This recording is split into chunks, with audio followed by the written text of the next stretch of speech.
Hello दोस्तों, स्वागत है आपका बिहार पाठशाला में। आज के इस वीडियो में हम बात करेंगे ल्यूसेंट टॉपिक 9 जो परीक्षा के लिए बेहद महत्वपूर्ण है। तो वीडियो को अंत तक ज़रूर देखें। टॉपिक 9 या लेक्चर 9 में हम देखेंगे अरबी लेखक। विदेशी यात्रियों से मिलने वाले प्रमुख जानकारी में अरबी लेखक के बारे में जानते हैं। अल बिरूनी महमूद गजनवी के साथ भारत आए थे। किनके साथ भारत आए थे? महमूद गजनवी के साथ भारत आए थे।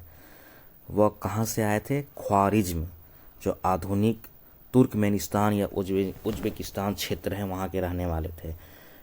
अल बिरूनी कहाँ के रहने वाले थे? तुर्कमेनिस्तान, अभी की जो प्रेजेंटली तुर्कमेनिस्तान और उज्बेकिस्तान सेंट्रल एशिया में है, वहाँ के रहने वाले थे। उसने अपनी प्रसिद्ध पुस्तक क्या लिखी है? किताब उल हिंद। किताब उल हिंद मतलब तहकीक हिंद या भारत की खोज। तहकीक हिंद या भारत की खोज, किताब उल हिंद। यह पुस्तक आज भी भारतीय इतिहास के लिए महत्वपूर्ण स्रोत मानी जाती है। ये पुस्तक आज भी भारतीय इतिहास के लिए महत्वपूर्ण स्रोत मानी जाती है। इस पुस्तक में वर्णन मिलता है धर्म और दर्शन का।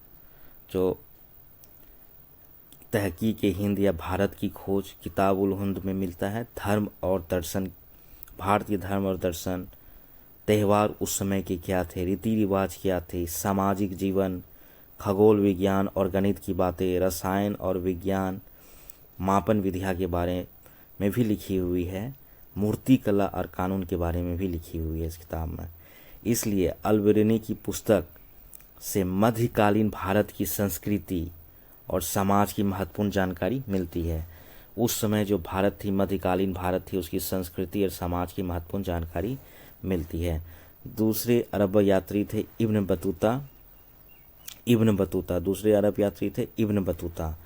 इब्न बतूता ने अपनी यात्रा का वर्णन अरबी भाषा में लिखा है। इब्न बतूता वो अपनी यात्रा का वर्णन किस भाषा में लिखे हैं? अरबी भाषा में लिखे हैं। इनकी यात्रा वृत्तांत को हम लोग रहला कहते हैं। इनकी यात्रा वृत्तांत को रहला कहा जाता है। 14वीं शताब्दी में भारत की यात्रा की।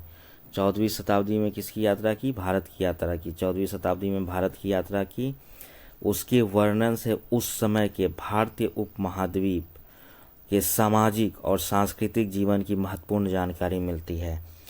उस समय के भारतीय उपमहाद्वीप के सामाजिक और सांस्कृतिक जीवन की महत्वपूर्ण जानकारी मिलती है।